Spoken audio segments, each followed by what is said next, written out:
Welcome to the Church of Mabus radio show. It's Friday night, 7:09 p.m. Central. We got the Dale here with us from the Delicious Recipe. He's co-hosting tonight. I did his show the other night, so you can see that on the archives, Delicious Recipe, and I'm on that. And also, Dale Wham was supposed to be here, but that big crazy apocalyptic storm knocked out all her lights and internet, and she's got a bathtub full of water right now. That's what I was told. So that's crazy, and a lot of people are going through that right now with that superstorm that just shot across. Even the temperatures have dropped here in Florida, and it's raining here. So I don't know if it's exactly from that, but it seems creepy all the way around with this storm for sure. But a few things I need to plug, and we'll get to our guest. First off, YouTube, check out the UFO Paranormal Radio group. And yes, that's UFO Paranormal Radio twice for some reason, but check it out. You'll remember it at least. But the other one, let me make sure I got this one right with Dell. It's the UFO Gods and Extraterrestrials channel on YouTube, right? Yep. All right. And you can check us out on Twitch and Twitter, iTunes, SoundCloud, iHeart. We're all over the place. And, of course, there's churchofmabusradio.com. That's the site where you can go hang out there and listen to the show, or you can go to the paranormalradionetwork.org, and that goes to the SoundCloud with every show from the network. So that's it. That's the plugs. Tonight's guest, Robert Bosnak. It's great to have you here, Robert. Well, thank you for having me. I'm looking forward to this.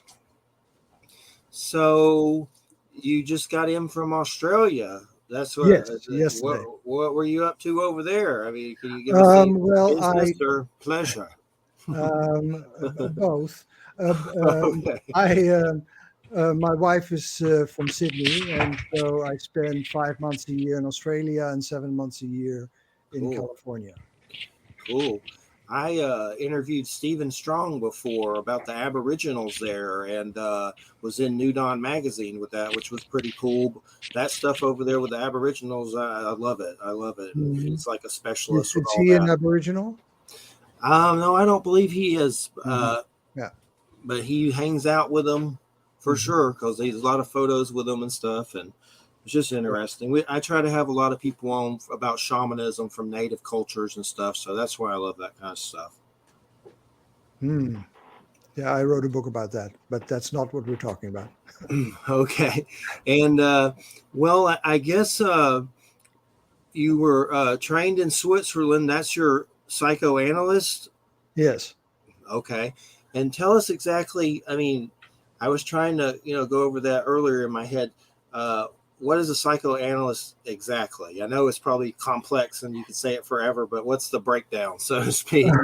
Well, psychoanalysis started in around 1890, 1895 with Freud. I think that everybody here will have heard of Freud.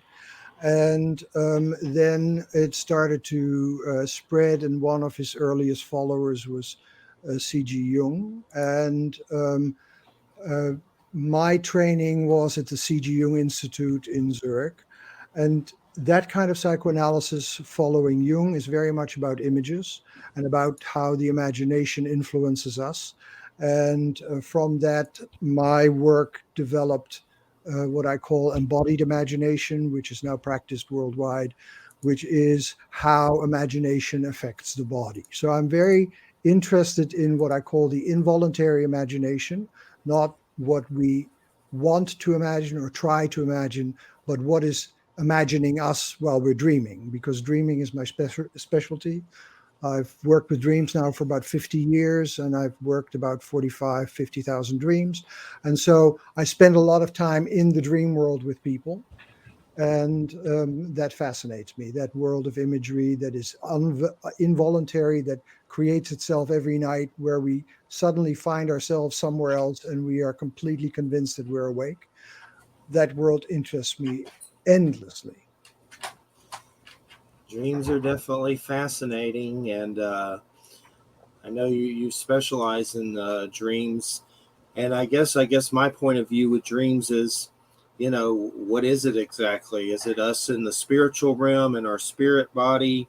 Is it, people say it's just your brain making a television show while you're sleeping. There's so many theories on it.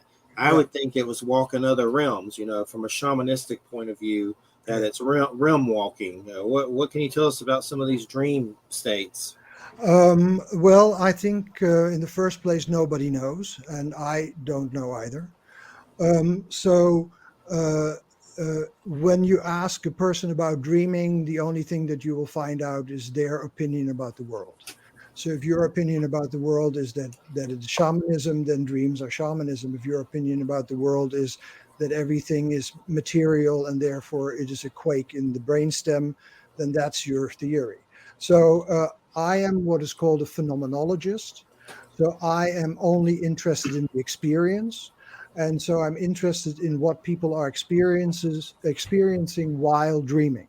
So I Mm. have no opinion what it is, where it's taking place, what the substance is. I just know that we meet quasi-physical beings because we wake up, so we know it's not physical, but they're quasi-physical. They present themselves as physical. We are in an environment that is entirely embodied. That's why my work is called Embodied Imagination. That's all we know. And then you wake up in your culture. And I've traveled all over the world asking people for their dreaming, and everybody has a different opinion.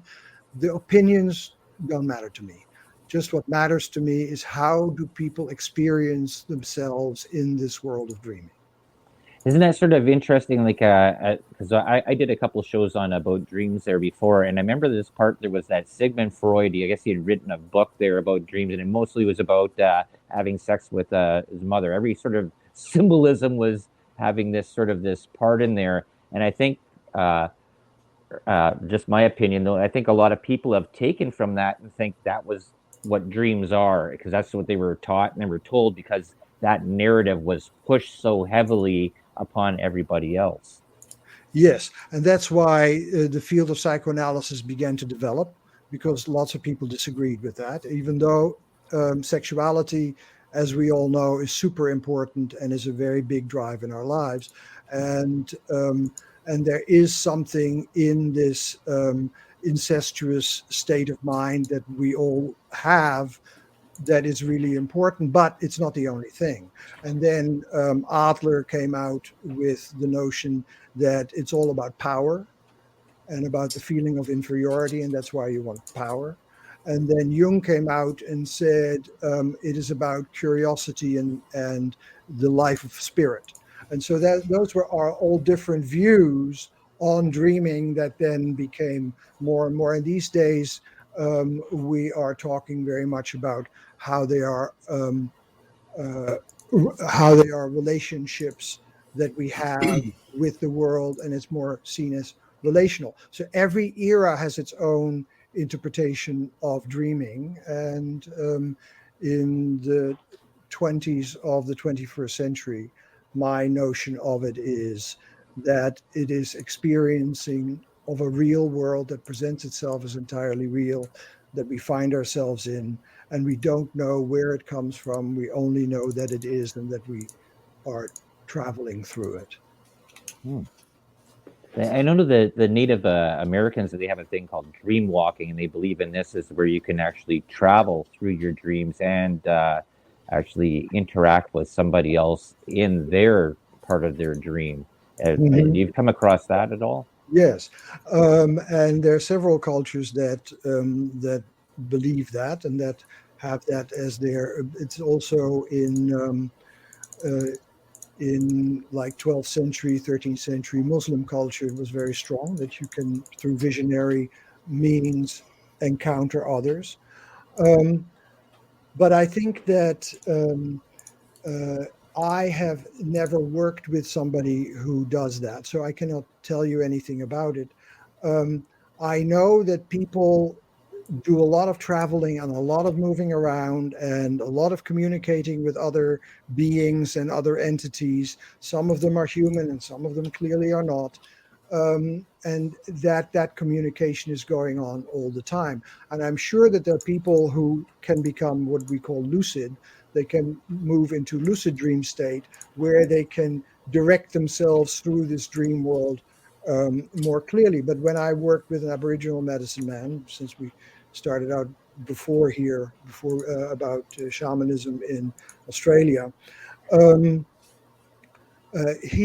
I asked him, he becomes an eagle, and he flies with the patient on his back to the center of the galaxy, and he falls on something that sticks out and it pierces him and his patient, and then he flies back. And I asked him, do you think that that's a dream? And he said, absolutely, this is not a dream. So for him, that is an experience, that is a physical experience. Now, for me, it's hard to imagine that that's a physical experience. I call it a quasi-physical experience, an experience that presents itself as entirely physical, but that you wake up from. But he would not go for that at all. So it depends what culture you talk to.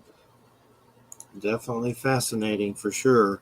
And so where does creative imagination fit into all this? Well, I think that in my opinion, every night we are part of the genius of creative imagination, because the dreaming is creating a whole world that it would take Hollywood $100 million and a year to create. A dream creates it in a flash. So that is creative imagination. Creative imagination is world creating constantly. It's constantly making worlds. It's constantly creating new worlds. That is what I mean by creative imagination. And that's why I became so interested in alchemy, because alchemy is very much working with that creative imagination. There was said there. I'm not sure if it was exactly from Nikola Tesla or not, but he said that he got a lot of his ideas in the dream world that came there. That's what gave him his insight, that he would connect into something. People call it like Akashic records or the great library, and that would give him his ideas and stuff like that. That allowed him to. He would see them in vision, right? And that's how he got to the notion of alternating current, and that's how he got in his whole discussion with Edison. But he saw that as a vision of some kind of a pipe that was going in a particular direction and turning in a different direction, and then he realized how to create alternating energy, which was one of the biggest discoveries ever. Yeah, Tesla had that very strongly. Mm-hmm. And well, with some of my spiritual experiences, and I don't try to push them on anybody, but I try to tell them, is when I've seen these luminous beings of light with my physical eyes. And there were times where I was like, am I dying? Why am I seeing this? And I still don't know. It's been a while since I've seen them, but I saw them many times after my father passed, and there was some witnesses. But it also, I've had experiences to where I've stared into the universe, the heavens at night, and seen those beings like in another plane, which I think there may be a quantum realm around the earth, and it maybe perhaps is where we go when we die, and they usher you off wherever. But it seems like also that perhaps when we sleep, that we go to that level as well, and that we are these energy beings. And I know there's different theories about what these light beings or whatever are. I've heard it all from angels to aliens to ourselves. And I think it may be ourselves, or maybe it's all of the above. But that dream state, I mean, I'm sure that you have much more intelligence when it comes to talking about dreams than I do. But on a lot of levels, for me, I think it is being in that afterlife realm on some level. Not every dream, of course. I'm sure there's different like prophetic dreams and stuff like that. But based on my experience of seeing those beings, I know shamanisms go into luminous beings of light a lot. It just seems like there's a connection to where there's an afterlife connection or something. Yeah. And so everybody has their own belief system. And I think that these belief systems are very important because they give particular meaning to your life. And it is something where what I can do in my work is I can help you flash back to those light beings and not experience it just from your perspective, but shift perspectives into those light beings, how they are experiencing you. And so those are the things that I can do. I have no idea where I am. I have no idea who they are.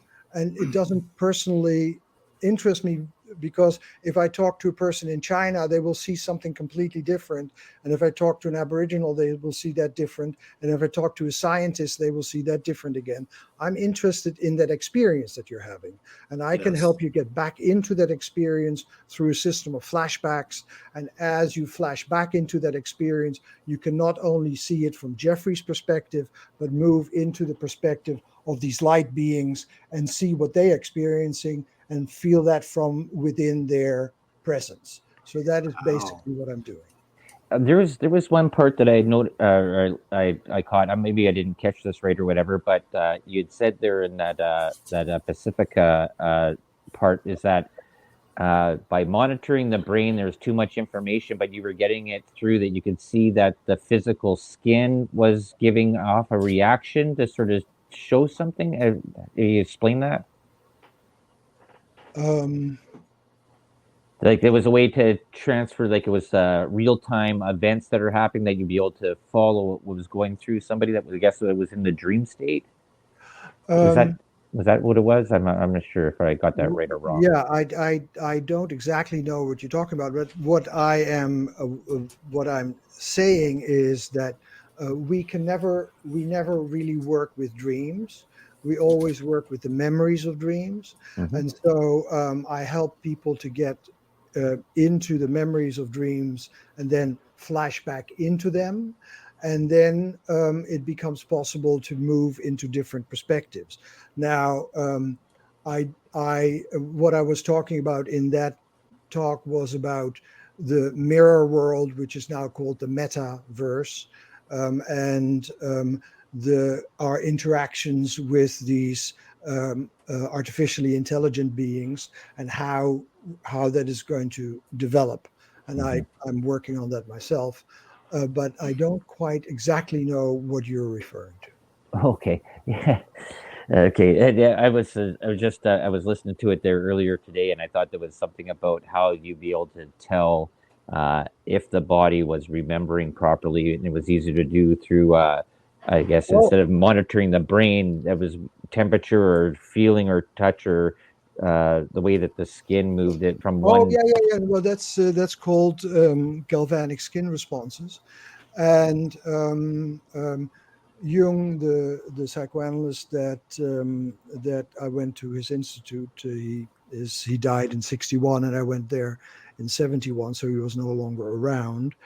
But he worked very much. He worked initially also with these galvanic skin responses. It is the way that the autonomic nervous system shows itself. So that if you have an experience, like for instance, if you have an experience of these light beings, then the autonomic nervous system is activated. When the autonomic nervous system is activated, you get sweat reactions, and these sweat reactions are on your skin, and then the galvanic skin meter starts to oscillate. That's what the lie detection is all based on, right? Jung created the origins of lie detection.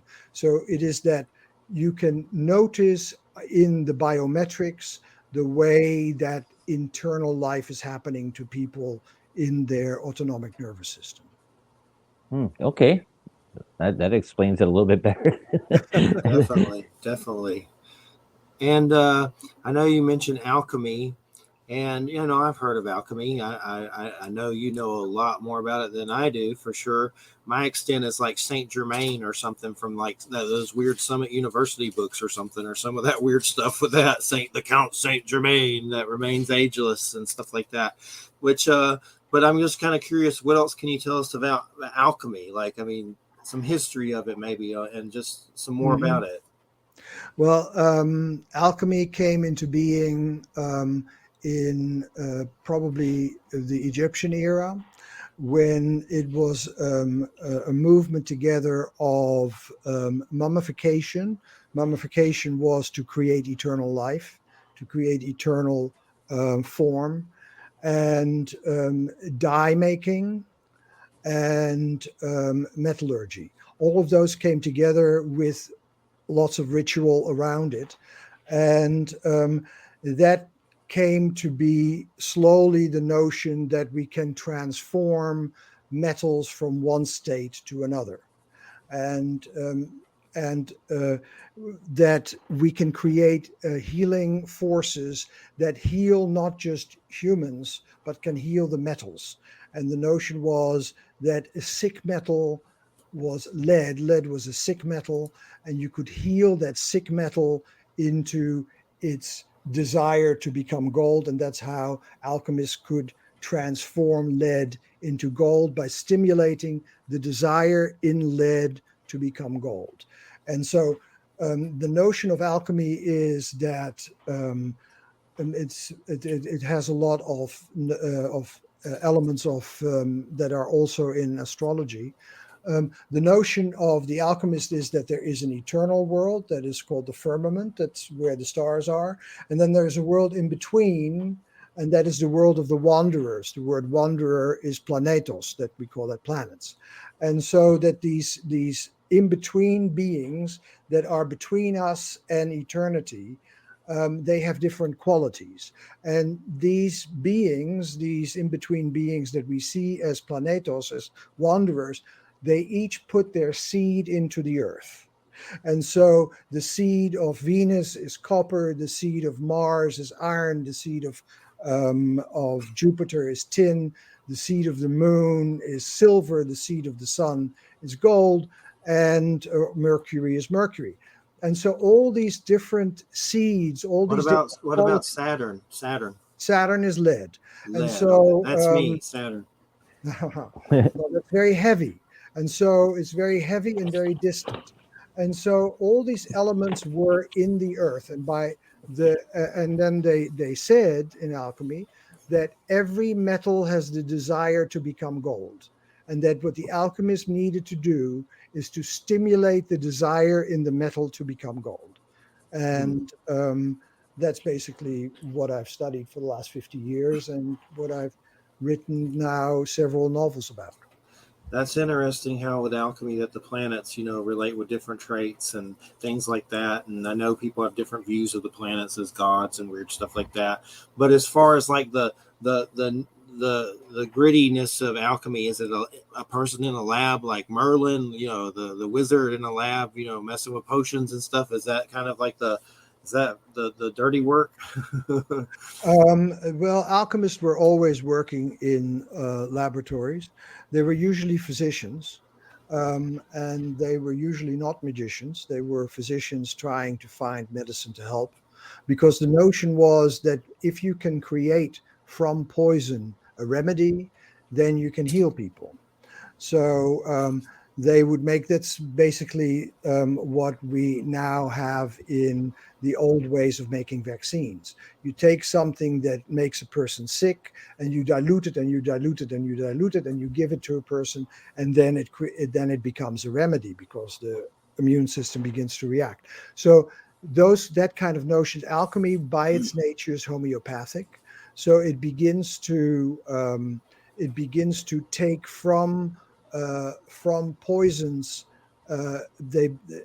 It circulates poisons and works on poisons until they become very potent remedies, and that's what they would give to their patients, and that's how they would work with the metals. So the alchemist was both a physician and a metal worker.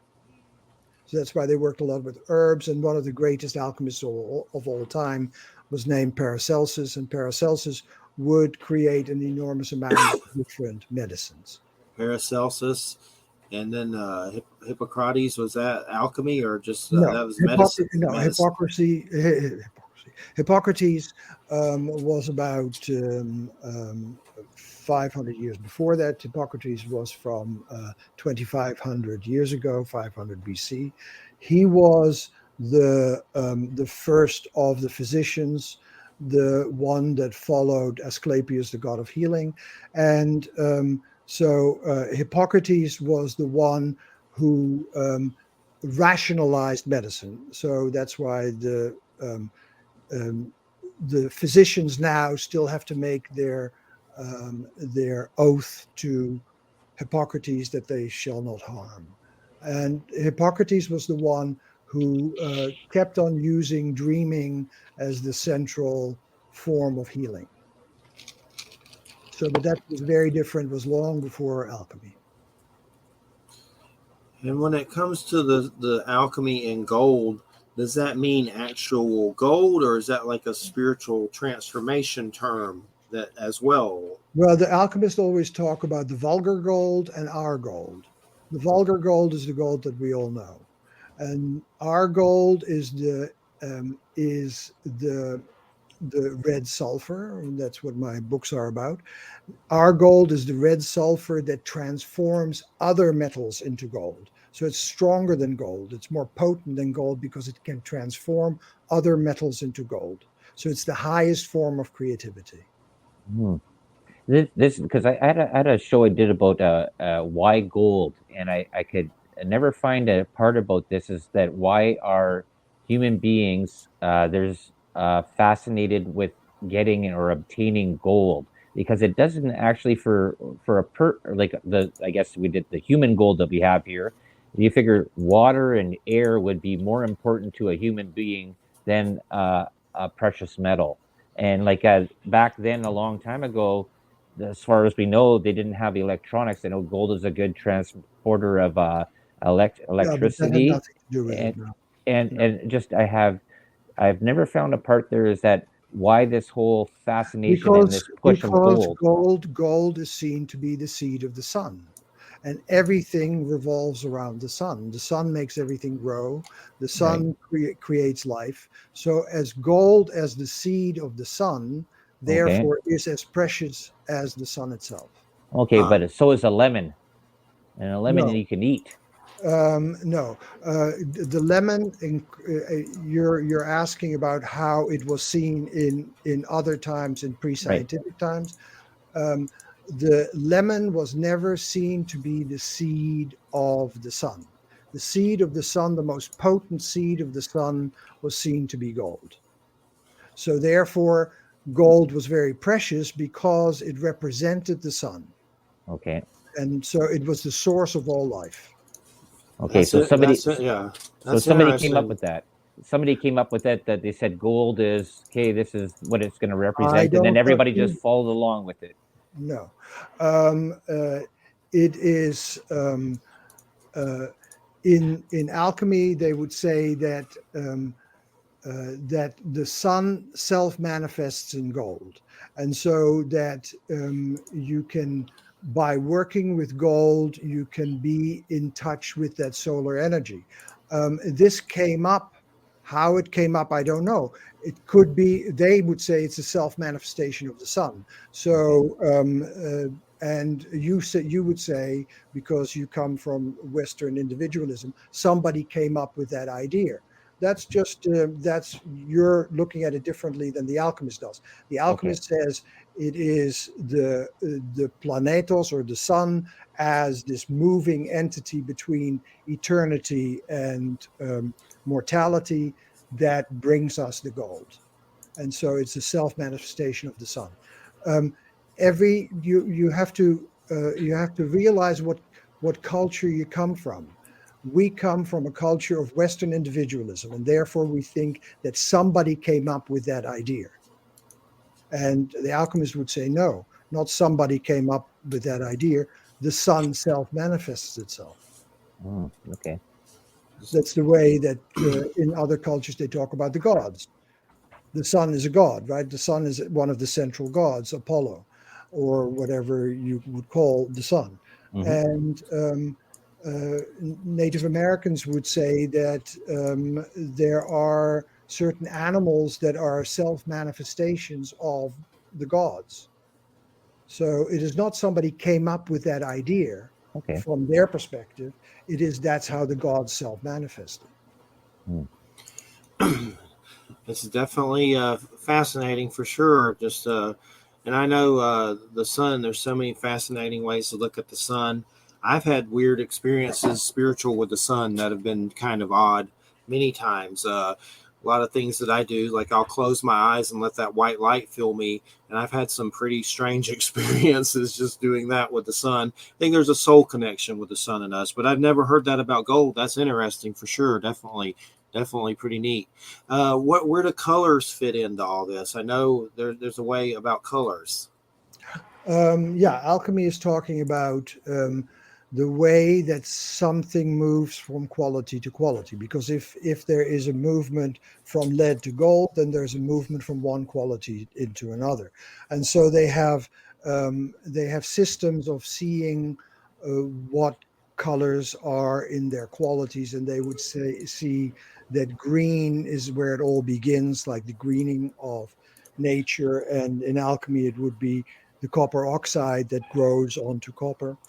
Um, and then the green would turn black when everything falls apart. It's the black of night. And in the night, everything falls apart. And it's a time of dread and fear and war and all that kind of stuff. And then it would turn into the blues. And the blues are about sadness and about the way that we long back and the feelings of loss.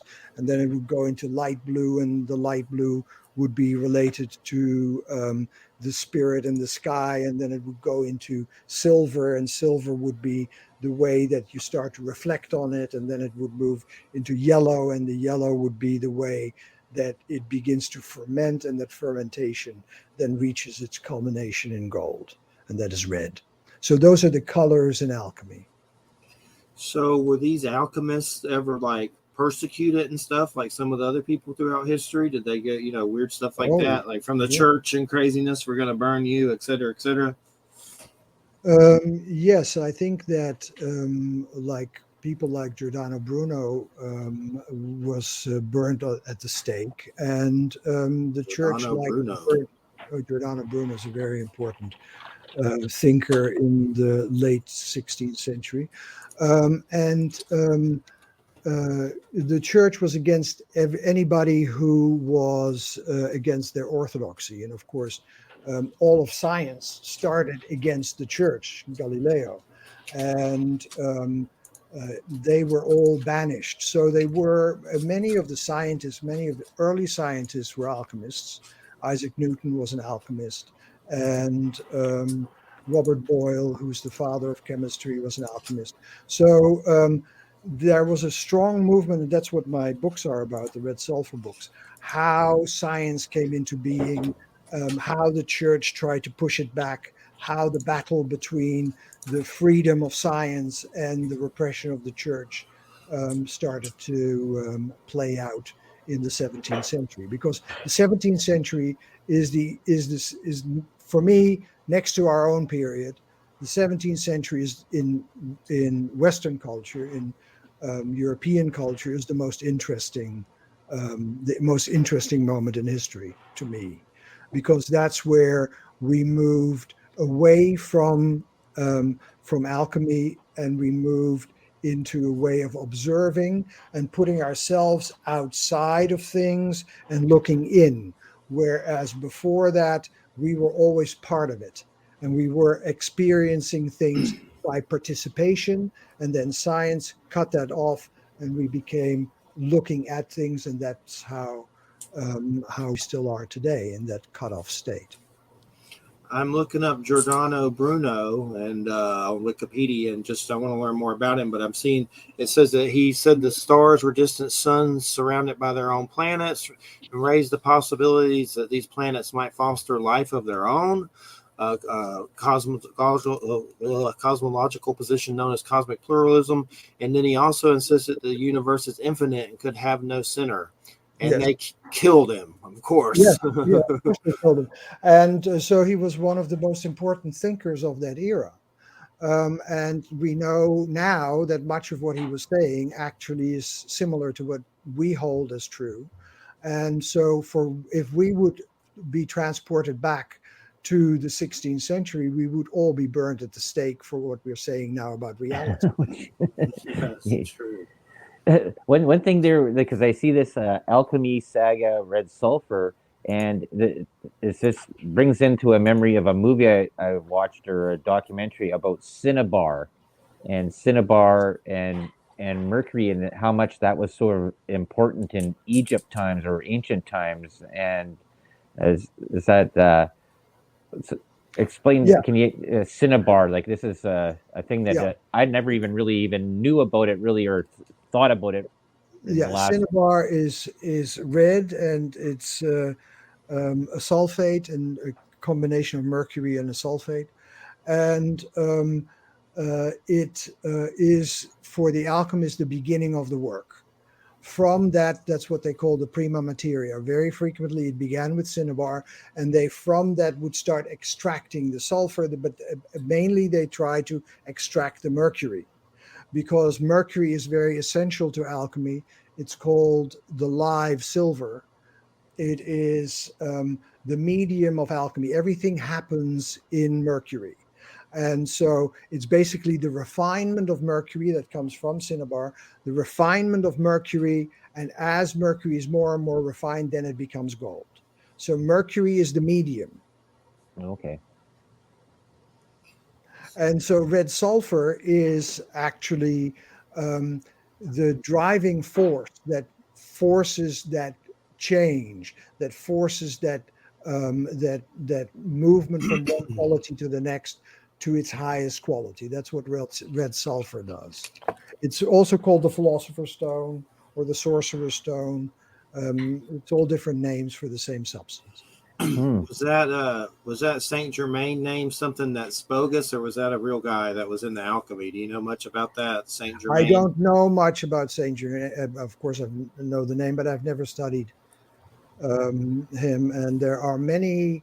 The interesting thing about alchemy is that they have many pseudo names. So they used names like Aristotle and Plato, and they used it as if these statements were made by these people so that they would get the authority of those people. So when it is said that Saint Germain said, we don't know if that was Saint Germain or a pseudo Saint Germain. Yeah. And that's why in alchemy, when they do text analyses, it's very much about pseudo Aristotle, pseudo Plato. There are lots of pseudonyms used in order to gain the authority from the people that they were talking with, because they always needed the authority. So to show what they were saying was real. There's so much stuff about Saint Germain. I've seen like fiction vampire books about Saint Germain. I didn't read them, but there's just all kinds of weird stuff about that for The sure. alchemist that I'm talking about in my novels is called Mundanus, and he's a historical character. He wrote a book. He wrote a long letter, 67 pages, explaining alchemy, and he was said to be able to transmute lead into gold. And in my series of 4 novels, what happens is that Mundanus has this philosopher's stone. He's the last to have the red sulfur. The red sulfur is no longer being made. He got it from his ancestor 150 years before. The end of alchemy. Alchemy culminates in the 15th century, and then it starts to die off. And from the high point of alchemy, from the end of the 15th century, there is this character called Trismosin, who was seen to also have been an actual character. So most of my characters are historical, but then I fictionalized them. He has this red sulfur from that era. Nobody can make it anymore, so everybody is after him. Everybody wants to get it because it's the last red sulfur. Just imagine if somebody now has the essence of all creativity with which you can make everything, and you're the only one in the universe that has it. Everybody would be after you. And not only are kings and presidents and all those kind of people after him, it's also that phantoms are after him. And so he has to battle with both worlds. But the interesting thing is that he so he needs to pass along this red sulfur along his bloodline, because the red sulfur will only manifest in the bloodline of the one who made it. And he doesn't have children, and he falls in love with a woman, and she falls in love with him, and she can't have children. And she says, maybe my daughter will have children for us. And so then we thereby is created this incredible triangle between mother, daughter, and alchemist. And all havoc breaks loose. And so they have to keep on protecting this red sulfur, and it creates a whole new world. And that's the Alchemy Saga, Red Sulphur.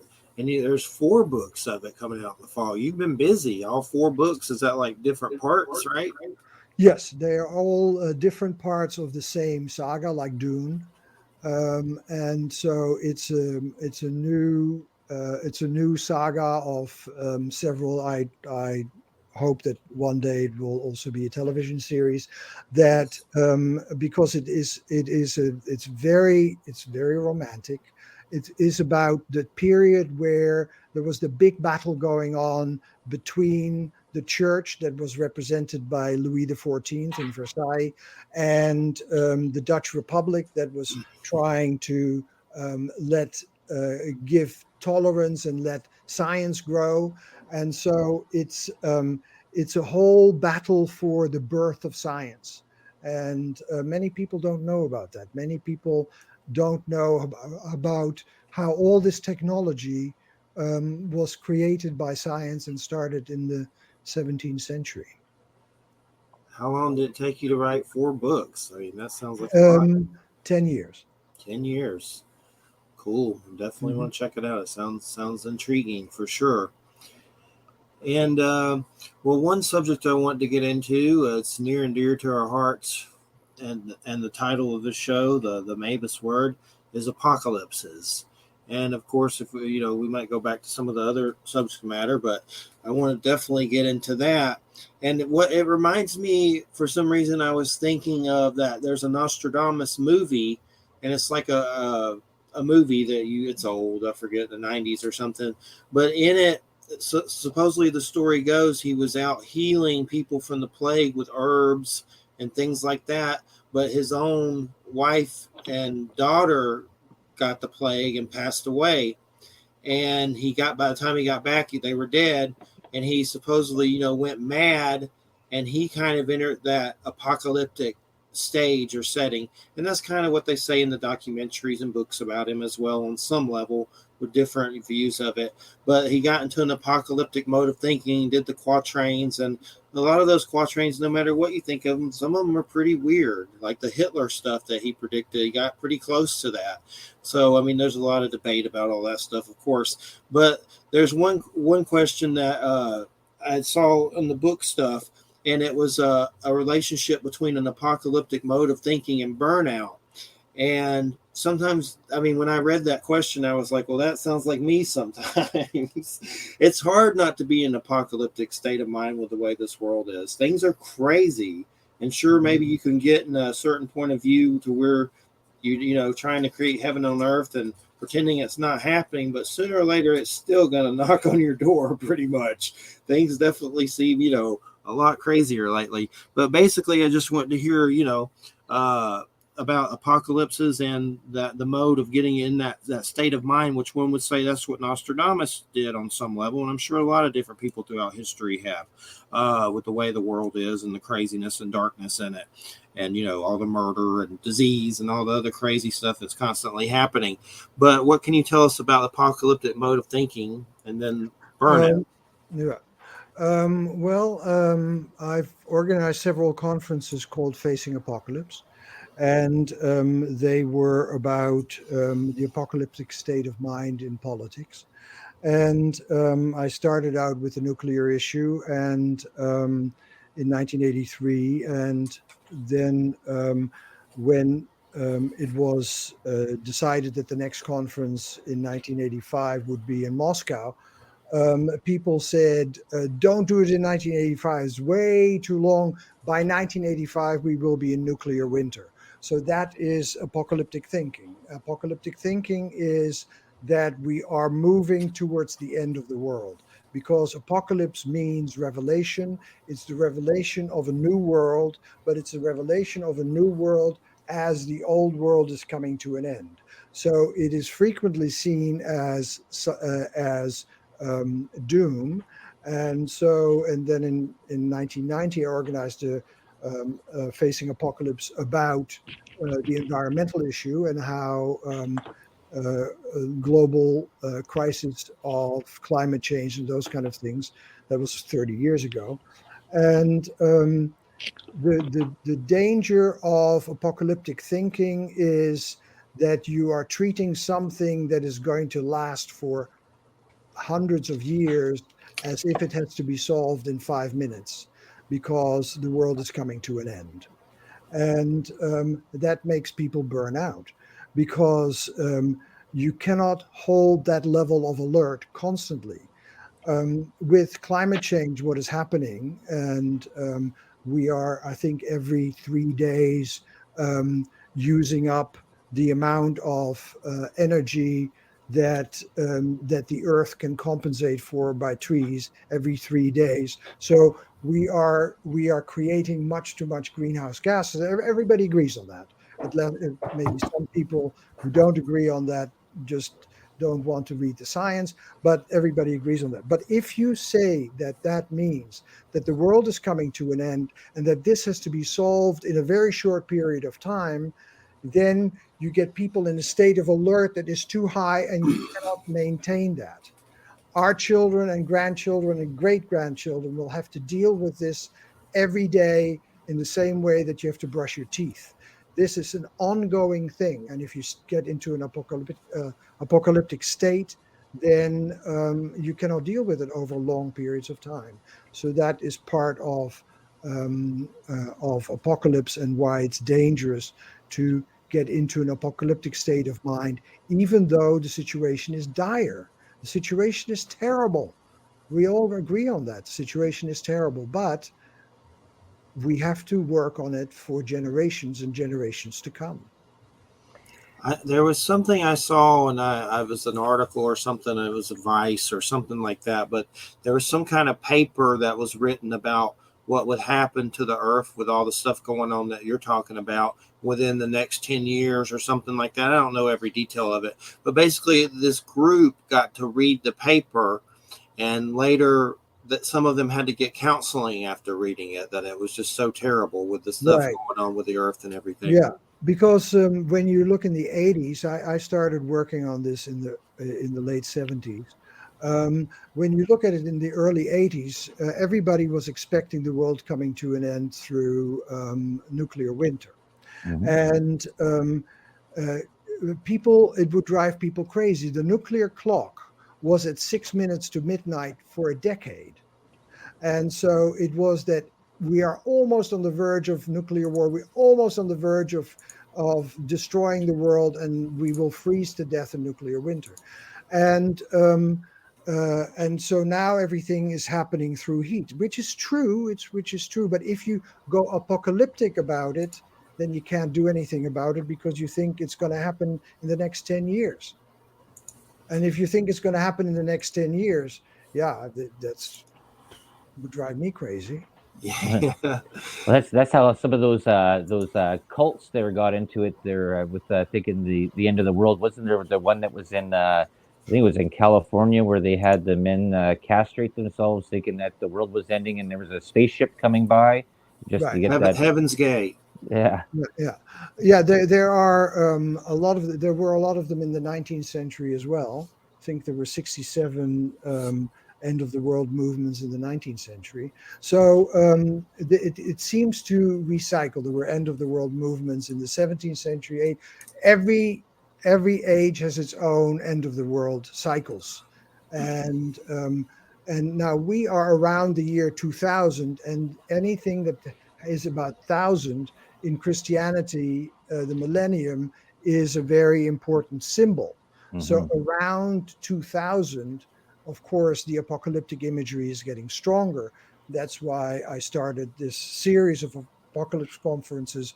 I did an apocalypse conference about holy war, because holy war is part of the apocalyptic imagination. It's the battle between good and evil. And you can see, for instance, that this apocalyptic thinking is going on very strongly in America, where everybody's polarized between good and evil. That's apocalyptic thinking. Very dangerous. Mhm. because you get apocalyptic battles of good versus evil, and if you do that, you're sunk. Right. That's almost like what the AOC narrative is in the States there with the part about this whole global warming. We're killing everything. Everything's going to be done. We don't do things now. Follow my views. We're sunk, right? And Well, you yes, see a lot of kids that are sort of parrot that narrative. I think that the narrative itself is basically making things literal. It is absolutely true that the world is in a dire condition, and that this dire condition is going to continue. It is not going to be resolved soon. We Hmm. should try to resolve it as soon as we can, but that can take a long time. And if we are, there was this very wonderful doctor. Her name was Helen Caldicott. She was working in the 80s, especially in the 80s, against nuclear war, and she was saying if we um, elect Ronald Reagan, we will not be able to turn the clock back and we will move into nuclear war. And she was constantly talking about how we're almost at the end of the world. We're almost there. We're almost at the end of the world. And she burned out. Everybody burns out if you do that. We have to see to it that this is a problem that is a generations problem. Will go on for hundreds of years. And we have to solve it. We have to do something about it. But to say that it's in 10 years, I've heard that story. Hmm. Yeah, I've also seen things like the half the world's wildlife population has passed, and take crazy numbers with that. That's really Well, that's concerning. true. No, it's That's true. absolutely true. It's In depressing. Germany, they found that a vast majority of the insect population is gone, which means that the bird population will be going. All these things are true. It is just if you put them in the context of the end of the world, then you can't sleep at night. And it's mostly just being in the thought process of it ending soon, and good versus evil, and holy versus unholy. And you get, I guess, in a 10-year narrative that you have 10 years left on the planet, I could see how it could be emotionally taxing, draining. Yeah, and it comes back again and again that we only have 10 years, and some people say we only have 3 years, and that is apocalyptic thinking. Um, there is going to be disaster. There's no doubt about it. If this goes on, the sea levels are going to rise. There's a piece of thing, an iceberg floating from Antarctica that is so huge and it's beginning to melt. And so there are dreadful things about to happen, and they Yeah, are already happening. It's not that yeah. they are already happening. But if you Just put them in the yeah. context of that the world is coming to an end, then you give the world to the cockroaches and say they are the only ones who are going to survive.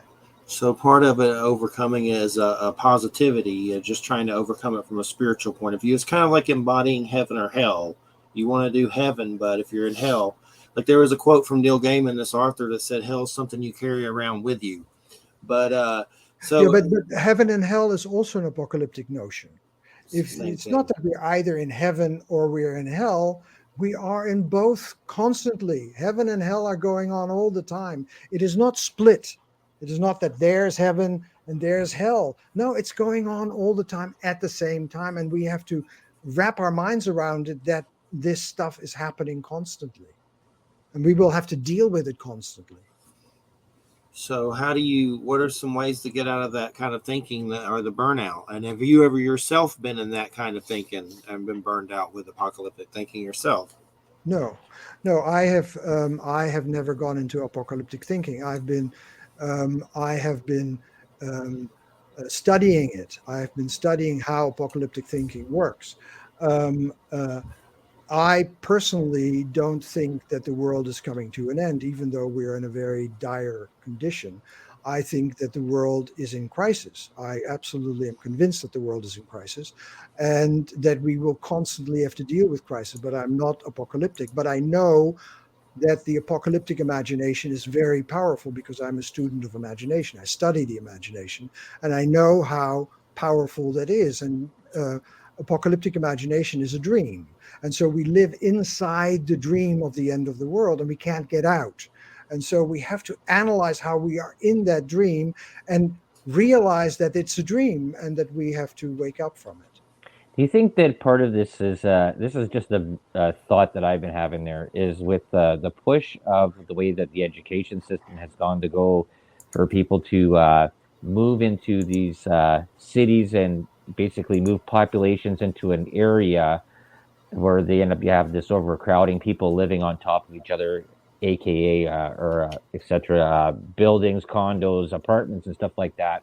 We've got away from the part where you're self-sufficient farming, where you are able to take care of yourself, where we've lost our self-reliance, and now we're dependent on I guess like this hive of people in these metropolises, and that maybe that this whole way of thinking we've sort of overburdened the planet by our population booms.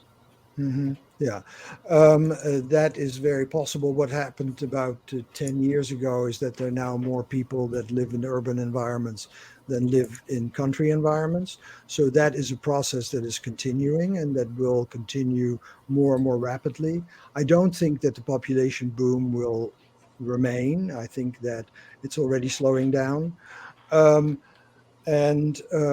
but I do think that it's much more difficult to live in the current world where everybody or the majority of the world population lives in urban settings.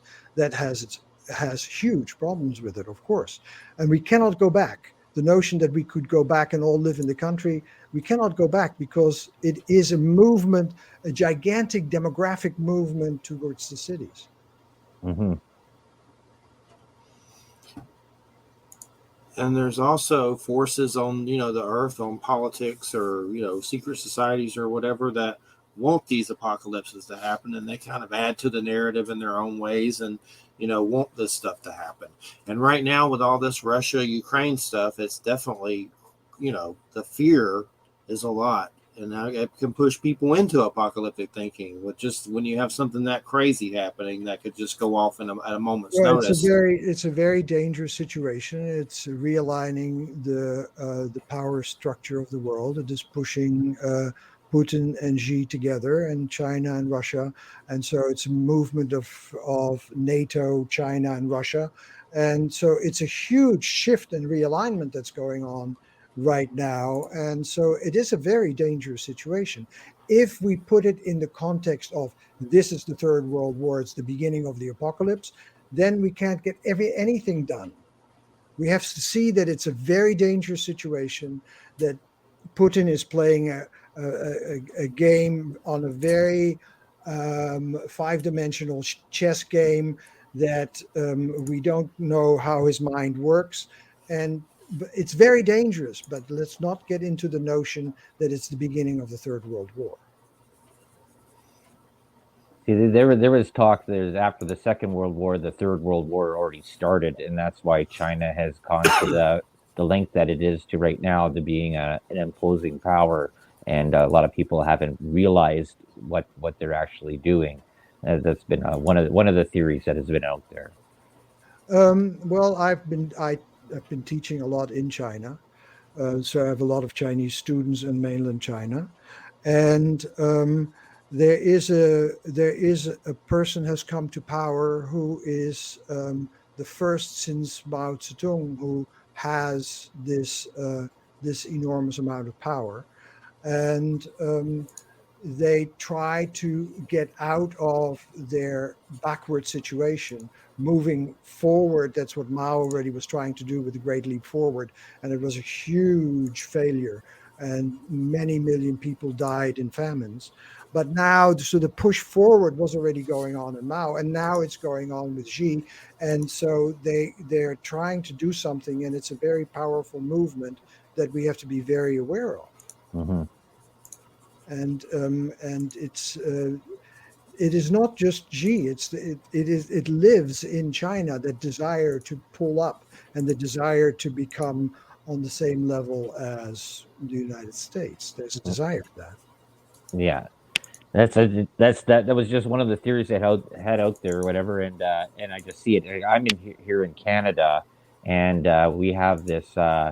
We call him JT Castro, but he glorifies the Chinese president or the leader over there, and there's even right now we have that trucker convoy that's going on down in Ottawa where people are protesting mandates and stuff like that. But you're seeing that I guess over this past 2 years of pandemic, you're seeing how people are sort of tired of this autocratic or authoritarian rule that's going on, and then you have a prime minister that glorifies a communist leader. It's sort of really surprising that some people are really sort of starting to sort of pay attention to or wake up from. Yeah, I think that there is a gigantic realignment in the world going on, and I think that whatever you think about Trump, I think he made a huge mistake by pulling us out of the Pacific group, and he gave it all to China.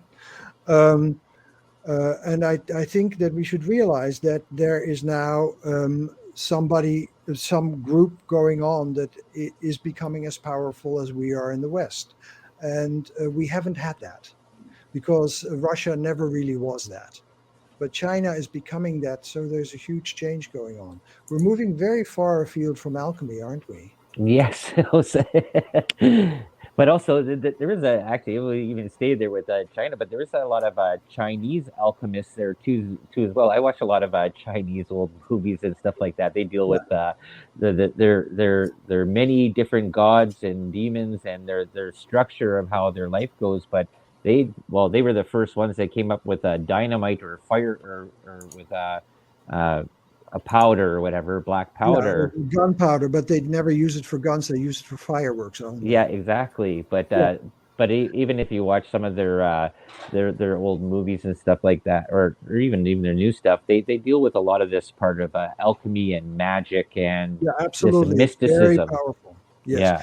And one of the great books on alchemy is called The Secret of the Golden Flower, and that comes from China. That is Chinese alchemy, where where it's also very similar to Tantra, where Tantra is a form of alchemy that's an internal form of alchemy that you can work in your body, build up the pressures, and transform your body that way, and your erotic presence.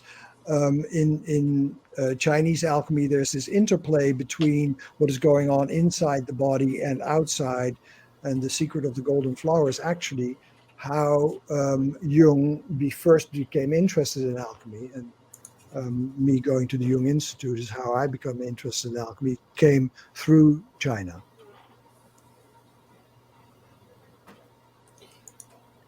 And Jung, I know I was making sure I was saying that right. I know it's Jung, but you kind of say it Jung. Yeah.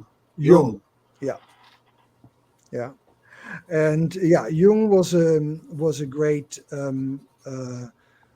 psychologist and an alchemist. He studied alchemy a lot. And the reason why we are interested in alchemy is not so much to make physical gold. I've never been in an alchemical laboratory, but we take the material that you have that is quasi-physical, like the material of your dreams, or for instance, these beings of light, that we take as material that can be worked in an alchemical way, so that if you move into the presence of these beings of light and let yourself be absorbed by them, you will have experiences that in alchemy may be the experience of creating gold. And that's how, so we are using alchemical processes to understand psychological processes as they happen in the depth of our imagination. Well, wasn't the Philosopher's Stone there supposed to be something that allowed you to live forever, right? Yes, and that's why in my novels, it also moves towards that the offspring of this alchemist and his beloveds, they are eternal, so they become immortal, and immortality is a very important part of alchemy. The search for immortality is a very important part of alchemy, and I described that extensively in Red Sulphur. Okay. And it's 4 books. Is that the 4th one the end, or is there going to be a 5th book? Is that the whole No, series? this is the series as far as I will write it. Okay. But because they end up immortal and in similar kinds of beings as the Marvel comics, if you want to continue and move them into another era, that's fine with me. I'm not going to do that. Understood. Do you think with it, well, because you're a psychoanalyst, right? Is that what is the proper term there? Yeah. Okay, so like this is just a thought myself. There is that. Why do you think people come into the mentality of living forever, that they don't want to transition and move to something else? I think that we are creatures of habit, and the most disruptive thing to our habits is death. And so we are scared because it will be certainly something entirely different. So we will move into a realm, or we will not move into a realm. We don't know where we're going. And people have all kinds of beliefs of where they're going. But I think that we as humans are terrified of the absolute discontinuity of death. Okay. And Because you have many religions, like you have one that they get 77 virgins when they die, and you get another one. You have the well, if Christian they die, Roman that they go to heaven or hell, so if they which is supposed die to be in the better. jihad, Yeah. that's why many people would fight in the jihad, because that's where you get to have. Well, that's where you would get all that kind of afterlife. Every religion has their own forms of afterlife. So I'm interested in all these afterlives, and Christianity has a very particular afterlife. The Jews basically don't. And Islam has a very particular afterlife. And according to the Buddha, you come back again and again, and you have reincarnation. All those things are really interesting to me and important, and I've studied them. For me, I have no idea. I am radically agnostic. I have no idea, zero idea what happens when you die. What about the Norse one? That's pretty cool, though. Valhalla? Yeah. Well, but you only get to Valhalla if you die in battle. Yeah, so it's complicated. It presupposes you being a warrior. Otherwise, you won't get to Valhalla.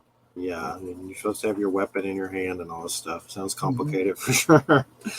I know you had mentioned earlier something about a method where you would look the beings of light. You would get into their heads, so to speak, to figure out, their side of the how would you do that? I mean, that sounds fascinating to me since I've had those experiences. But could you go a little bit more into that, maybe? Yeah. What I would do, like for instance with you, is I would have you sense the environment that you're in, describe to me that environment that you're in, how far you are away from these light beings as you encounter them, how they move, what you're feeling as they move, what your feelings are. So we first get into your perspective and your feelings. Then I would help you to go to the presence of these beings and focus very carefully on them until they begin to attract your attention to the point that you become identified with it, in the same way that an actor does with a character. And so you become pulled in by them, and then you begin to experience what it is like to be in a body like that. You begin to sense what it's like to be in a body like that, in this light body, and it begins to move throughout your body. And then you begin to sense what the world is like from that perspective. And then you will get a completely different perspective. So that's basically the way I Giving me chills, dude. That's my day job. It's definitely fascinating. Have you done stuff with that with people there, and they've done like regressive where they've had past lives And Yes, but since I am a total agnostic, mhm. I don't know if they're actually past lives. I know that they are experiences that feel like past lives, Okay. that feel like they have been here before. And Hmm. yes, I've worked with that. And I've worked with people who've been abducted by UFOs and all that kind. It feels entirely real. And I cannot judge whether it's physically real or whether it's Suggestive. quasi-physical. Okay.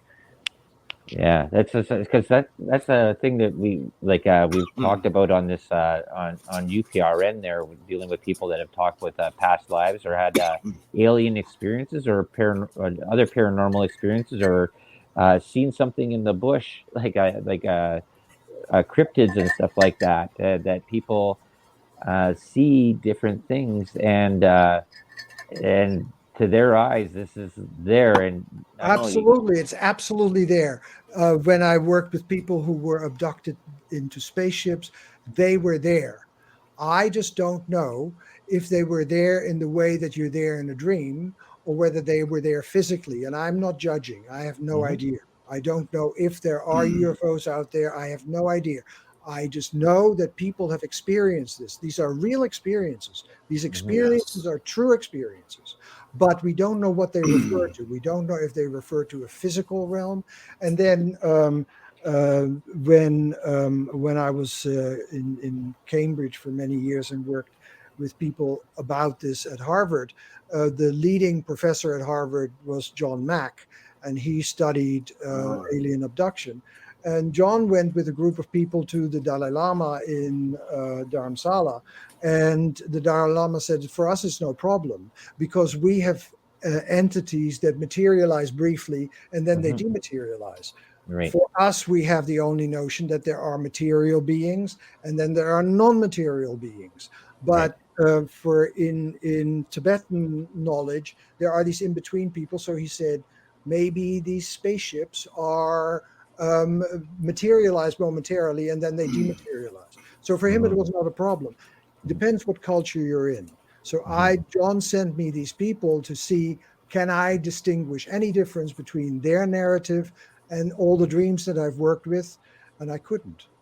Right. Because it's funny is that what was it, the Pope said there was 2 years ago that any ET that comes down there, they'll be gladly accepted to the Roman Catholic Church. There, will accept them with open arms. Yes, yes, yes, yes. But well, that's why it's called the Catholic Church, because Catholic means universal. Hmm. so you had John Max in you cases? Is that what you just said? Or you? Or We had this. I was part of this thing called PEER, the Project for Extraordinary Experiences Research, and I was sideways connected to it because I knew John. We were friends in Cambridge, and so he sent me several of the abductees to see if I could find any difference between wow, cool. their experiences and the experiences that I've worked with in the tens of thousands of dreams that I've seen. Nice. That's cool that you got to work with him for sure. Well, I've had UFO experiences. I don't know if I've ever been taken, but I've seen weird stuff in the sky over my homes with witnesses, and I've seen some variety of different beings. If Hmm. they have taken me, I don't remember anything, but there Hmm. have been some weird ones in the sky above places where I've lived many Yes. times. And then there's always part of me saying, "Are they taking me and brain wiping me?" And I don't Yeah. remember anything. So my perspective on that is that you had a true experience of them. They were really there in your world. If they were physical, I have no idea. So Yes. that's what I don't know. So Yeah. with any of these alchemists, there we've heard stories in that from the ones in the past. There, did they ever deal with jinn or demons or other mystic or Oh other yeah, all the bodies time, that are out there? That all the would be time. something that would be notable. That's what they based their whole stuff on there. Because there's one Well, part about the the, notion of the existence of these in between beings in the Greek world, they were called daimones. In the Arab world, they were called jinns. Um, they are beings that exist in a world where they are not physical, but they present themselves as entirely embodied. And so the alchemist would see salamanders, they would see all kinds of dragons and creatures in the fire. And for them, they would be totally there, and they would interact with them. They would have their tutelary spirits that they would connect to. And in witchcraft, the witches would be communicating with their cats. And so there are these in-between beings, and they are all over because it's part of a way of thinking that was there from antiquity. It's called Neoplatonism. It is that there is a realm in between, that is a real realm that is in between the disembodied world of spirit and or of eternity, or what we now call mathematics, and the world of the body. There's a world in between, and that is the world of creative imagination, where there are all these beings that are absolutely real. They're fully embodied, but they're not physical. See, this is it comes into this one part there. Is I remember I was reading this part there about ergot and people that were the food that was being spoiled, and people would get hallucinations and stuff like that. So you got to wonder, is that were they taking some sort of food, or maybe their food was spoiled and they came up with this sort of idea or suggestive thing that they were seeing stuff in the fire or seeing something in the tree, and then it just got carried on. That's again, if you go from the fact that it comes from individuals. They would not say that it comes from individuals. They would say this world exists, and we enter into those worlds. And in the visionary tradition, people would go into those worlds and become part of that world and experience that world. And as they would experience that world, they would communicate with these entities. And as they would communicate with these entities, something would change in them, and something would change in their world. So they were real beings. But and so it is not that somebody thought this up and then talked to other people and they believed them. That's not the way it goes. See, I was thinking about this whole thing with this ayahuasca stuff that was happening there, and people have all these testimonies. I went there and I saw these little beings, and I went through the veil and that. And so the person hears that, oh, I want to go and try that, so that they already have that thought in their mind. And then the next person tells them that, and then they try that. They might have a totally different experience, but they see something there. But I was just wondering if it was part of the chemical that was in there that made them think differently, or they dreamt differently by having something that was introduced in their body that was foreign. Some cultures have that. They introduce other things, and ayahuasca is very strong, and you indeed get to see all kinds of things that are in that in-between realm, that are not physical but are fully present. And yes, there are dogmas. So people in the 14th century, they would see Christ, and they would see the Virgin. And so the culture that you're in will also determine what you get to see. But that you get into extraordinary experiences, that is the world over. We have the capacity as humans to get into extraordinary experiences in realms that are not physical, but present themselves as fully embodied. That's all over the world. Yeah, that's awesome. Yeah, just like I was sort of like I'm always skeptical about things when people tell me say things and that, and I was like, if I haven't experienced it, that's what my wife tells me all the time. There says you won't believe anything unless you experience it, right? And but I think that's a very good attitude. And I research a lot of stuff, and then I see similarities of stuff coming through, and I always sort of wonder, says, okay, is this just passed on that somebody read this and that's what they're expecting to see? No, I think that there's one very interesting phenomenon that happened. For instance, in 500 BC, there was the notion of yin and yang. You know the notion of yin and yang, right? Yes. Yeah. Of when something reaches its full measure, it turns into its opposite. right? That came 500 BC in Taoism in China. At the same time, it happened in Greece.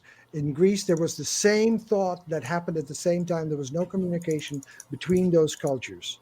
And so there are strange things that happen that is not because one person tells it to another, which is tradition. So it Mhm. doesn't come from tradition, but it just happens at the same time. And so you cannot say that it is because one person says it to another. It can be revelation that happens to different people at different times. Hmm. But I commend you that you only trust what you can experience, because that's why I'm a phenomenologist. If a person experiences something, I take it very, very real. And I don't know what kind of belief system they're experiencing. It doesn't interest me.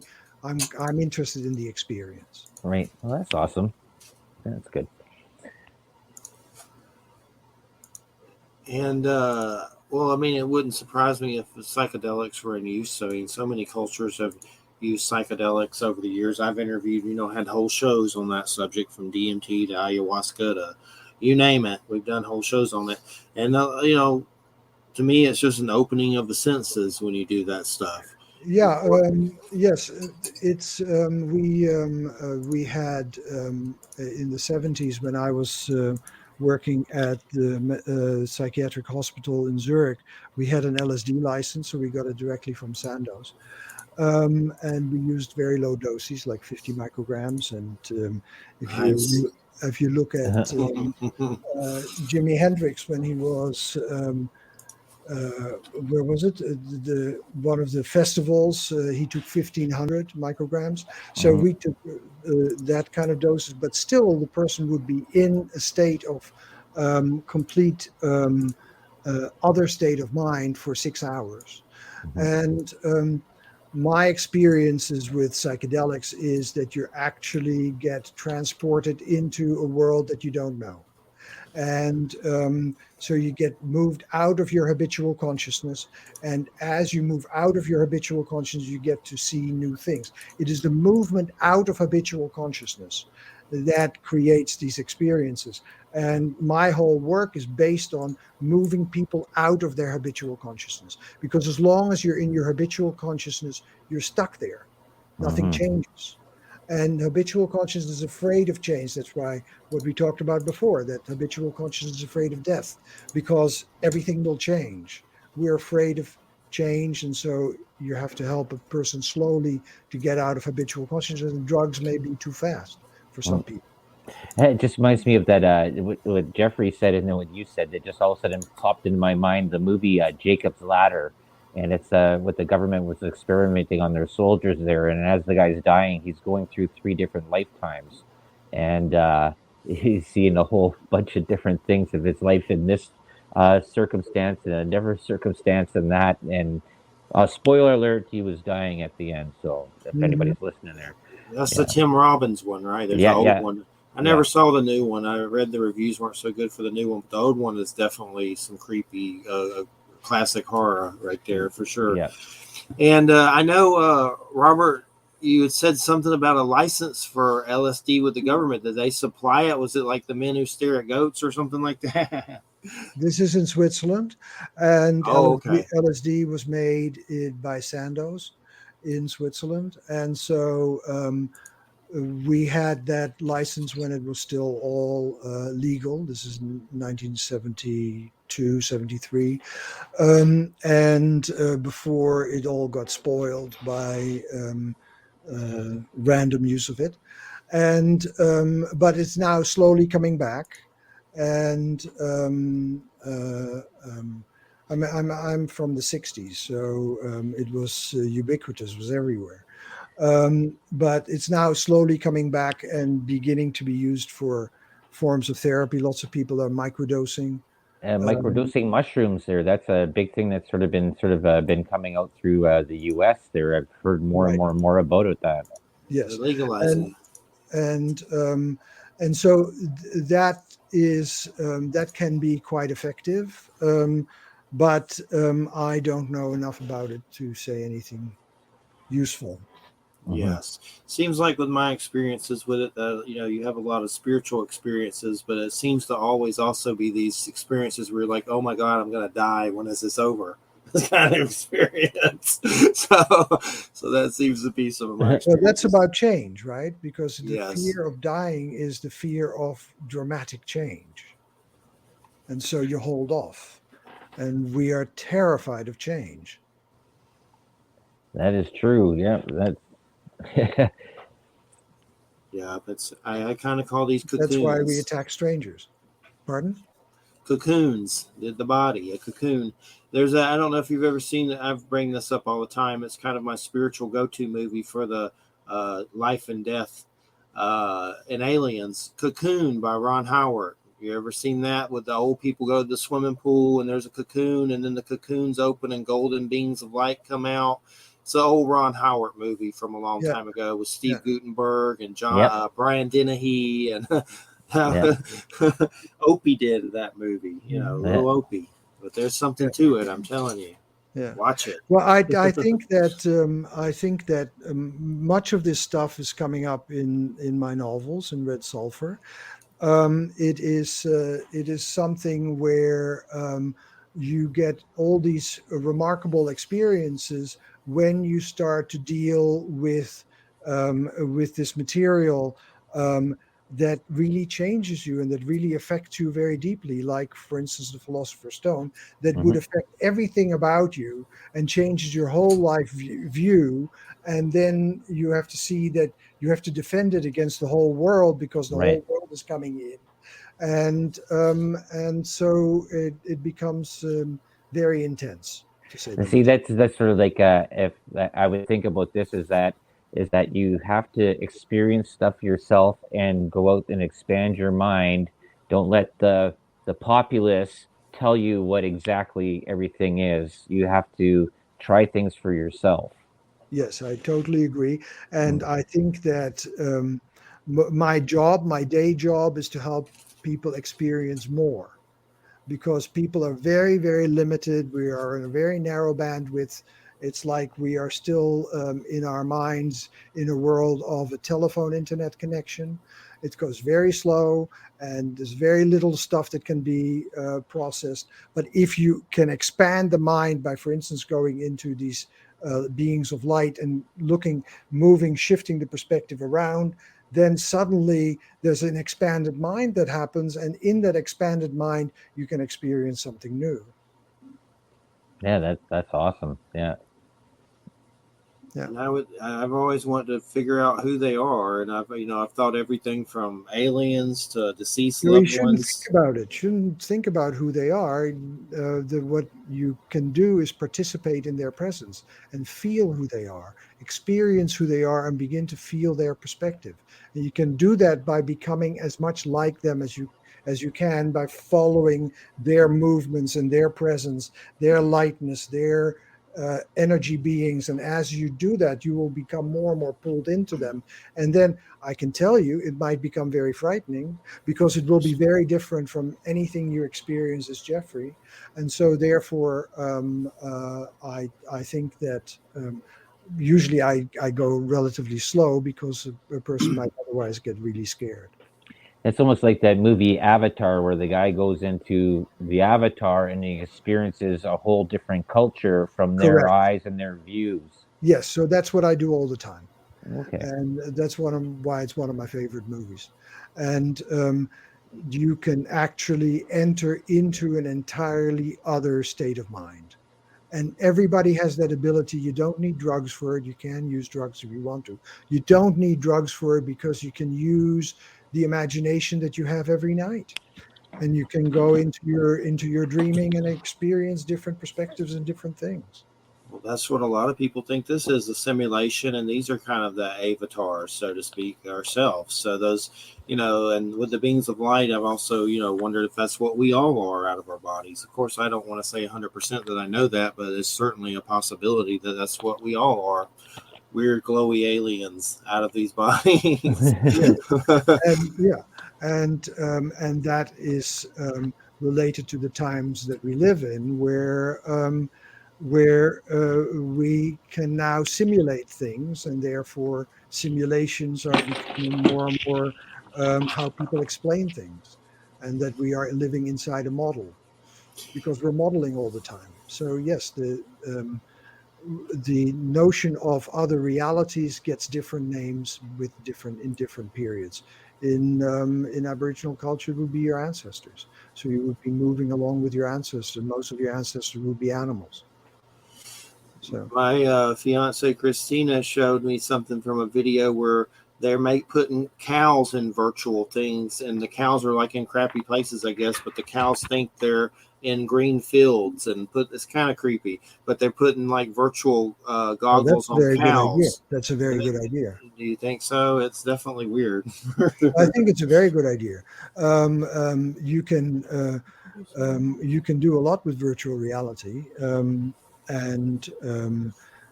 they've worked a lot with returning vets in virtual reality.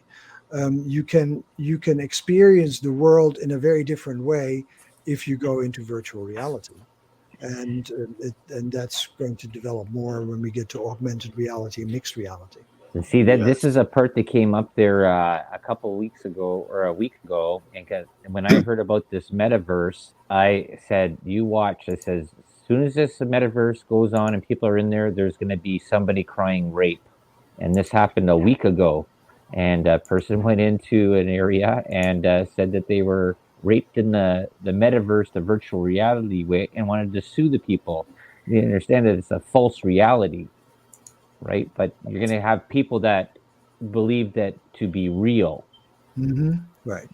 and And so that's a scary thing to start thinking about. That all of a sudden people can be held for a video game, and you end up go to jail for life.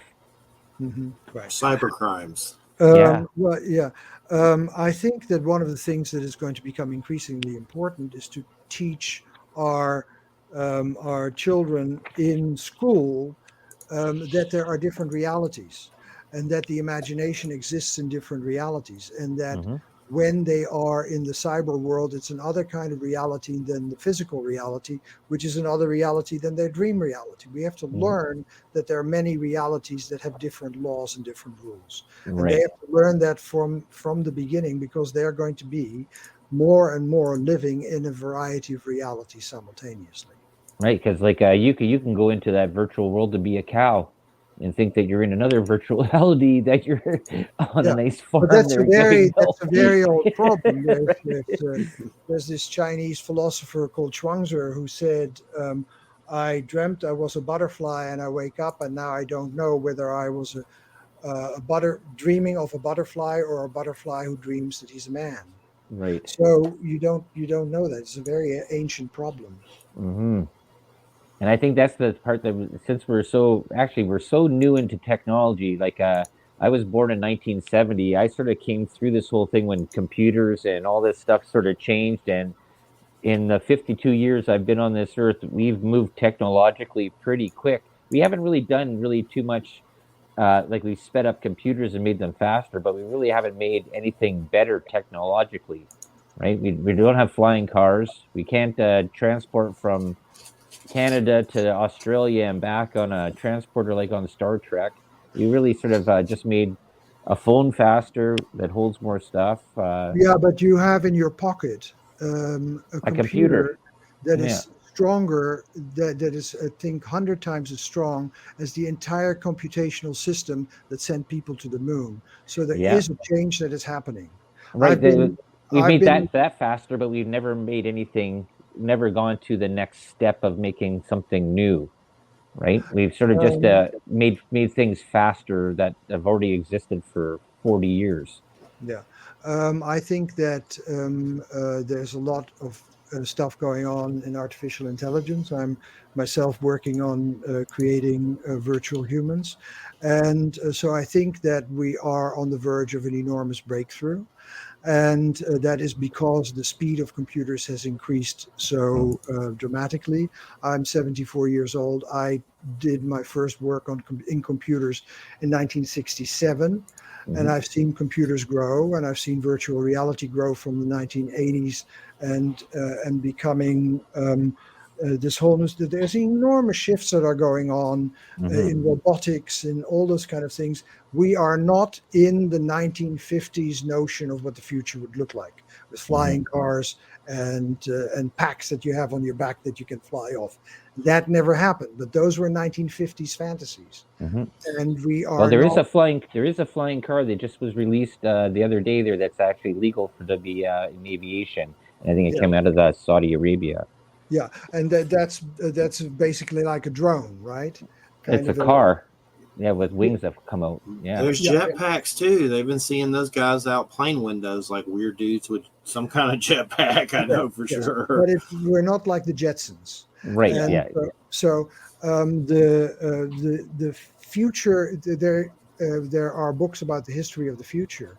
The notion of the future changes all the time, and we have these expectations of the future that are based on science fiction that is never going to happen. Right. But that technology is changing everything in your life. Technology, because you have these phones in your pocket, technology changes everything in your life. So where do you think that the future is going to be? Are we going to be like plugged in like the Neo was in the Matrix and just waiting for somebody to go and pull you out? So. No, or do you figure that we're all going to be depressed and that everything's done for us? No, I think that we will have all kinds of. We will be having experiences that are very similar to The Alchemist. We will be wearing contact lenses that where we can see virtual beings at the same time as physical beings, and they will be all mixed. And I could be talking with you now, but you're actually sitting in my room with me, and I can see you in the room. I can see you entirely three-dimensional. That is going to happen. I don't know when it's going to happen, but it will happen in the next 50 years. And so, yes, I think that, and there's going to be artificially intelligent presences that you communicate with, and some of your best friends are going to be artificially intelligent. Is that what you mean by virtual humans? I'm trying to figure out what you mean by that. Virtual humans. Virtual humans are autonomous presences that behave like humans and that are entirely made of artificial intelligence. Okay. And it's a field that has been developing, and I'm very involved in it. And is that like petri dish babies? Pardon? Is that like petri dish babies, where you're like mixing human with like avatars, not chimras? Yeah. Or hopefully you're not the Terminator Skynet guy either. Skynet. It is creatures that you will see on your screen that look like humans, that talk like humans, that feel like humans, and are actually artificial intelligences. And that's a field that has been developing over the last 20 years, and I've been involved in it since 1997, and it's quickly growing. That's like a real girl getting a computer put in its head. You ever see those real dolls? Those are crazy for sure. But it's kind of like the holograms in Star Wars, right? Like the holograms. Like that, yes. But then the holograms who are autonomous. That's definitely interesting for sure. And I know the holograms. I mean, they do weird stuff with that now with singers that are dead on stage and stuff like that. That's kind of like a virtual human, isn't it? On some level, definitely the weird hologram shows and everything. Yes, but they're still based on actual humans. These would be based purely on artificial intelligence. Well, it'll be interesting with Elon Musk and his Skynet there, and then he's gonna have virtual things in the sky there, like maybe the Jesus or some Muhammad or something like that. They're showing up. That's Project Blue Book stuff. Supposedly that they were gonna do that to Cuba or something, like show a hologram of Jesus to cause like I don't know, panic or whatever. And I've heard stories where they're going to send a hologram into terrorists' cells, like it was Allah or whatever, so they confess. There's all kinds of weird stuff. But Robert, we're getting down to the last few minutes. It's been great having you on. It's been an amazing show. thank you so much, Robert Bosnak, everybody. Robert, where's the best place to get your books? And do you want to give a link out? Yes, Or links? the books are out on Amazon, and so you can find them. Red Sulphur, it's books 1 through 4, and you just go to Amazon.com and put in Red Sulphur. There's a first edition of them, but this is the revised edition of books 1 and 2, and then book 3 and 4. So you can go to Amazon, put in my name and Red Sulphur. And you can find where I teach on jungplatform.com, Jung platform.com. And you can find all my courses. I have hundreds of hours of teachings about alchemy if you're interested in alchemy. Well, thank you so much. It's been a great show. I've really enjoyed it. And it's been an honor to have you on. Thank you so much. Thank you very much for having me. All right. Have a good weekend. You too. Right, everybody. You're listening to United Public Radio. And we got about 5 minutes left or so. And we'll got Dale here from the Delicious Recipe. When do you come on, Dale, for everybody? I come on Thursdays at geez, now you're gonna get me screwed up on my times there at 7 p.m. Eastern time. I'm the first show of the Thursday night, so of the lineup. And I'll be coming on Laura Lee's show on the 28th of February. She's got me on her show. Awesome. And after that, I'm not doing any more guest appearances for 5 years. So no one else bother me. But no, I'm going to do it, and it'll be fun. So, and I enjoyed your show. And I enjoyed you asking me to come on yours there. It says, I'm sorry if I talked a little bit too much there, but I actually ended up being a very interesting person that really a lot of different stuff there, a lot of different views, don't you think? You did great. Yeah, he was tripping me out with the be in the light being's body and see what they were thinking. This is not nasal stuff, by the way, not anything illegal. But yeah, going into the light being's head and seeing out their eyes and all that stuff. That was some trippy stuff. I started to get goosebumps from that. So for sure. And UFO Paranormal Radio. UFO Paranormal Radio is the YouTube channel. And I have the other one right down. UFO Gods and Extraterrestrials. That's right. Twitter. So when are we going to see you? So do you have a Rick and Morty shirt on tonight, or do you just? No, I just wore a Levi's. I said I didn't want to do 2 Rick and Mortys on in a row. Yeah. I have a bunch too. Some of them. There's one cool one I have wearing that UFO, and it's starting to look pretty rough. It's like, damn, man, I need to find a replica. But that one's been through the wars for sure. It's one I got. I don't know if I got it at Walmart or something, maybe eBay or something a long time ago. But it's like got holes in it now and stuff. I have like three or four at least. I got a T-shirt I got from playing a ball hockey tournament back when I was like 19 or 20 years old, and I still have it downstairs, and it's got holes all over it, but it's the most comfortable shirt I ever had. It's a holy shirt. And it just has so many memories with it. I don't want to throw it away. Yeah, when you got something like that, that's memories. Why do it unless you just got to do it? You know, gotta get rid of it. It's good to keep the energy from those times in your shirt, from the events and everything like that. So I'm not even sure. I think I need to catch up on some Rick and Morty. I'm not even sure if I watched the last season. I may be behind a little bit, but I know I watched a bunch of them. But I'd have to double check that last one to see. Yeah, nothing new's come out there since whatever the last part has come out. So we got where we are there. We had Birdman's back again. Yeah. He's been rebuilt out of a test tube, right? Like he was saying, the new part. There's actually the thing about that is so interesting with that Dan Harmon has done there is that he's sort of looking at everything that's going on now and that has happened there is that this could be a possible future, right? Yeah, that's what's so good about it. There's just so many parallel realities and all that stuff. That's where it gets really good. I have some of the comics too. There's a hardback I have, or a couple of them, and it has a sound chip in it and says funny stuff when you Oh open it yeah. or something like that. And there's so many comics now, I can't even keep up with them, so I don't even try. But I know I have some of the hardbacks that are pretty cool. Well, one thing that I wanted to ask him, and I totally forgot, and I wrote it down, but I forgot. But he was uh, somebody that I don't know if I got this right or wrong there from Robert Bosnak, is that he is somebody that travels from the future back to the past to give information. And that was probably in one of the parts of one of his seminars that I saw on YouTube, or it was out of the site that you gave me there, that he was a time traveler. That's interesting. I didn't see that, but I mean, it's certainly we should have asked him, but maybe next time. But definitely, maybe it's something he uses when he does dreams and stuff. Maybe kind of like a, I don't know, maybe it's part of creative imagination or something like that. That's definitely interesting.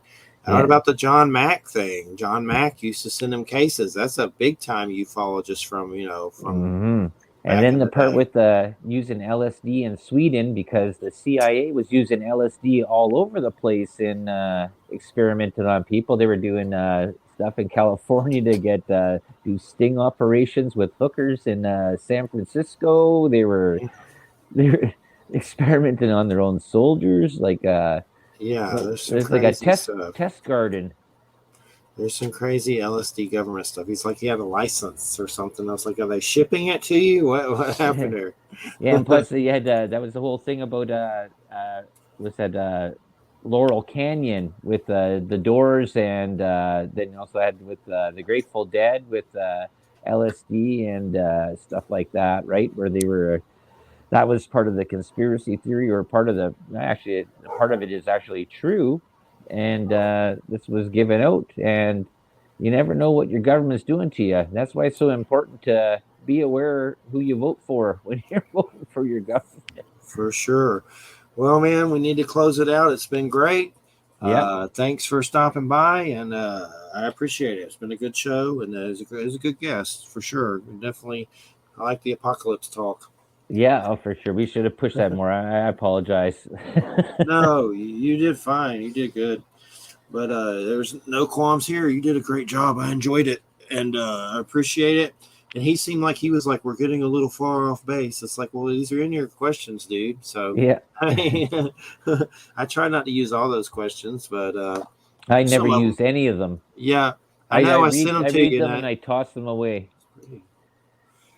Let them go free form. Yeah, I tried to do some free form in some of those, and a lot of times I don't like to use them, but if I'm real tired of it, like, oh, okay, I'll do it. All right, I appreciate it, man. Thanks, Dale. The Delicious Recipe, check it out, and especially check out my appearance on the Delicious Recipe. We talk soup. Yeah, that's right, SOUP. All right, man. Appreciate it. Take care, and I'll catch you later. Good night, everybody. Have a good weekend. Stay safe out there, apocalyptic ice storm, but don't be apocalyptic thinking. All right. Good night, everybody.